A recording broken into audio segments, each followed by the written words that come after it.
Hello everyone, and welcome to, Pastries and PowerPoints. I'm going to be kicking it off with my internship, which was the Muskegon Archaeological Collections internship.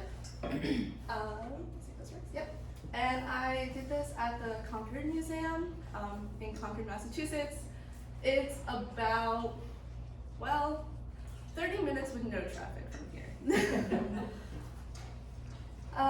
So this is just a quick overview.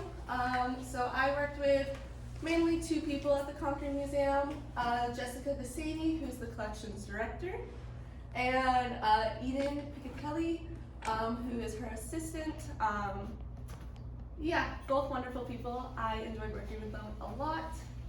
And I did two projects while I was there. The first one was NAGPRA curation project, and the second one was a NAGPRA research project.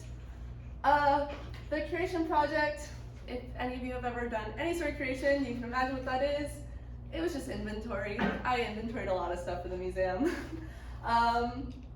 Mostly from the D collection, which is one of their amateur archaeologists in Concord. He collected a lot of projectile points and other stone creations, so that was primarily that. And then research project was the Ben Smith collection, another slightly more prominent amateur archaeologist in Concord, focusing on red ochre, and that spanned from Massachusetts to Maine. And here is just a little picture of me on one of our field trips to the Sleepy Hollow Cemetery. So my schedule was, I would say, pretty nice. We adjusted it to make it a little more workable, but I went in 3 to 4 days a week for 10 weeks this summer.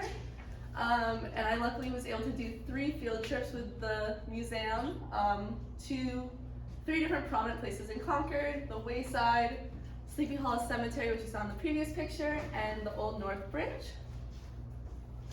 And here is kind of like just the day-to-day, very basic, but I got there at 8:30 in the morning, and we would do a check-in. Jessica would come in. Me and Eden worked in the collections department, and then she had a separate office, so she'd come check in with us in the morning. And then I would choose one of the projects to work on till lunchtime. I mostly packed my own lunch because I had 30 minutes. Theoretically could have driven into Concord to get lunch, but with 30 minutes it's just easier to eat there. And we luckily had some great outdoor spaces, so I ate outside when it was nice out, which I think there was only like 2 to 3 days that it rained, so I ate outside a lot. And then in the afternoon, I was usually switched to the other project, and I worked till 4:30 at night. So as you can see, pretty basic day, but nice day. It definitely became a routine, but that was really nice. So getting a bit into the curation project, as I mentioned, I worked with projectile points and other stone creations. I provided some examples. I didn't take any actual pictures because as these are NAGPRA and they have yet to be really documented, I didn't want to break any laws or anything. So these are just some examples of some of the stuff I worked with. This was the book I worked out of. As a lot of you know, we don't really offer a lot of projectile point specific classes here at BU, so this is definitely a new area for me to learn in. But I researched and I used this book to examine and just make sure I was identifying them as the correct type. And then I researched and cataloged projectile points, and I also got to learn a bit about the museum system they use. So here's some examples of basically what I did every day for either the morning or the afternoon is I would sit at this foam covered desk so that I didn't have to lay foam out every day. I had a work laptop that they gave me that was from the museum. It had all the database built into it, so I didn't have to download anything, which was great. And I primarily worked in an Excel sheet where I would document each individual point. And once I filled in all the information and I wrote down all of the notes I took from the point, I would then do the exact same thing on a little piece of paper. So I'd write down the number I gave it and all the little information I just written online into the piece of paper. And then I would measure each point, length and width, and then I would put it in its own little plastic bag with a little piece of paper inside of it and put it in a box. Oh, and also I would take photographs of everything. So they had this lovely system, which we slowly built it together. At first I started doing everything by hand, holding the camera, and then once we all realized how many projectile points I was actually gonna have to do, we decided that it'd be easier to make a whole setup.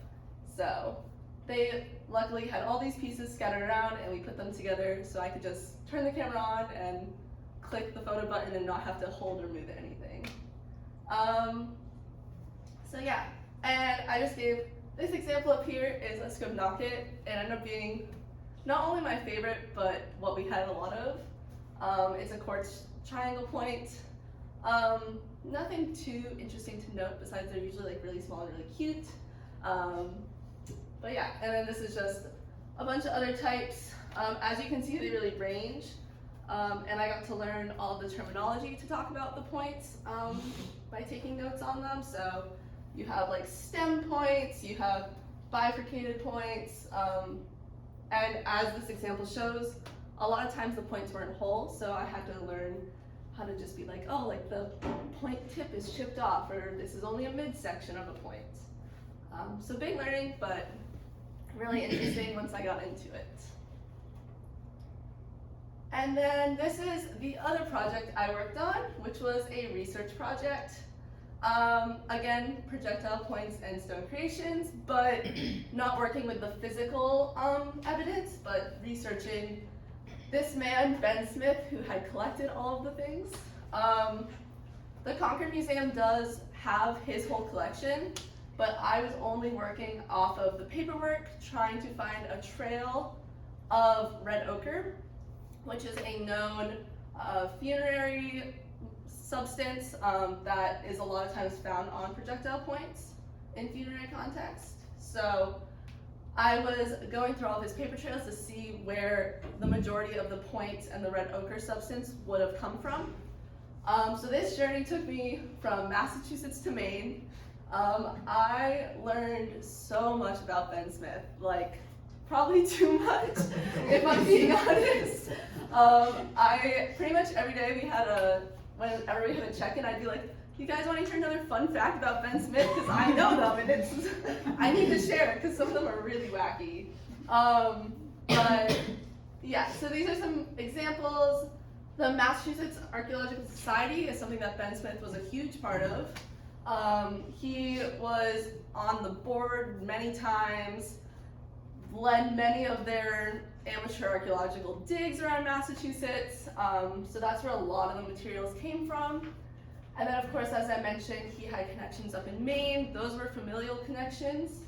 But through the work that I did to like discover, his family was linked to Katahdin, so we had a location in Maine, which was really helpful in case repatriation does need to happen. We now know a more specific area of where the reaching out should happen. So as you can see in the background, he collected, this is just a small portion. And I used the small box up here at the top was what housed all the papers. And I slowly was transferring them as I went through them into larger boxes for better, just keeping them nicer because a lot of them were folded up and in really rough shape in the little boxes. And some of them are quite old and quite fragile. And then I used a lot of this Concord oral history program, which Concord set up, I'd say probably 20 or 30 years ago. They started taking documentation of a lot of their older people in the town.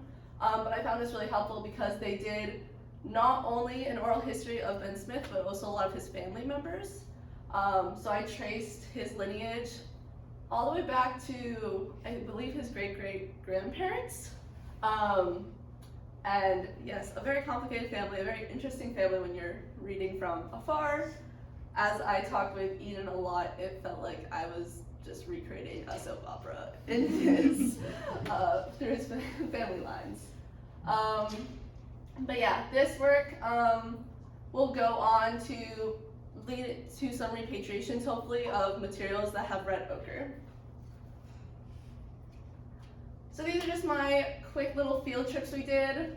We went to the Wayside, which is up here at the top, Sleepy Hollow Cemetery, which is down here in the corner, and then Old North Bridge, which include the Robbins House.